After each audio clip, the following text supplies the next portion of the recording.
주민등록표, 우리 많이 알고 있죠? 주민등록표에 기재된 가족을 봐야 됩니다.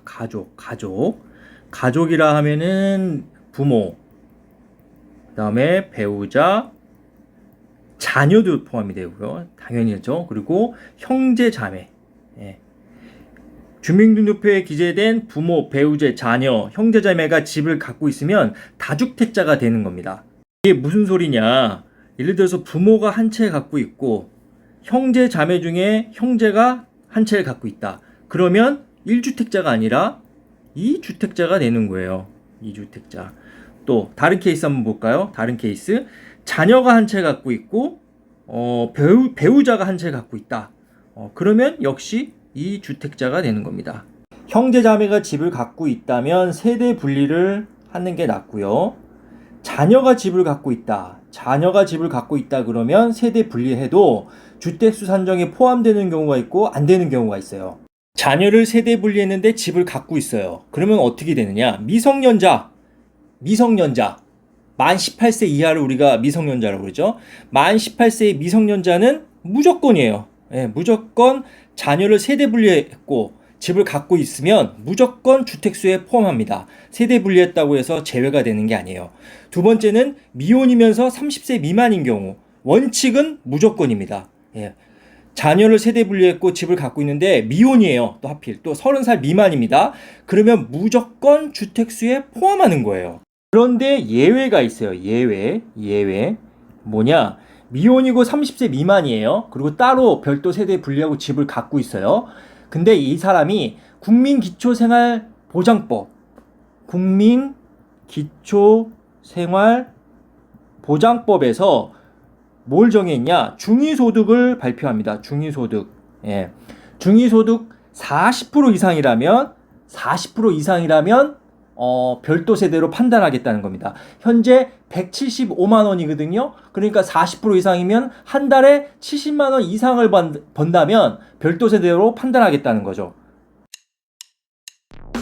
출처는 행정안전부 보도자료 2020년 7월 31일 다주택자 판단 기준인 1세대의 범위를 규정. 다만 30세 미만의 자녀라 하더라도 일정 소득이 있고 따로 사는 경우에는 별도의 세대를 볼 수 있도록 예외 규정을 두었다.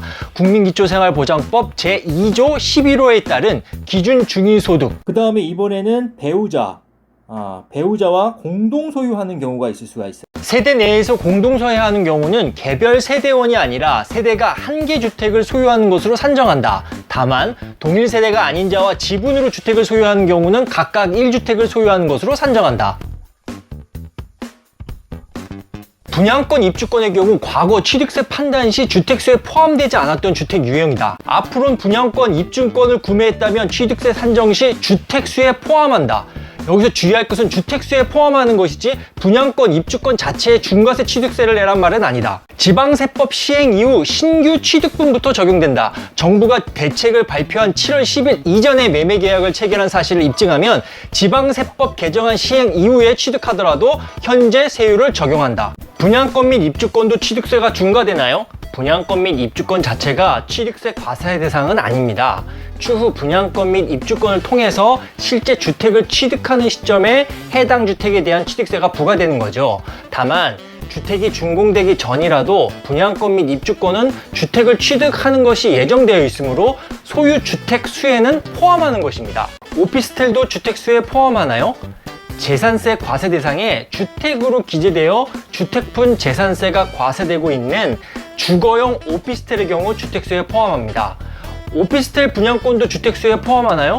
오피스텔 취득 후 실제 사용하기 전까지는 해당 오피스텔이 주거용인지 아니면 사무용인지 확정되지 않았으므로 오피스텔 분양권은 주택수에 포함하지 않습니다.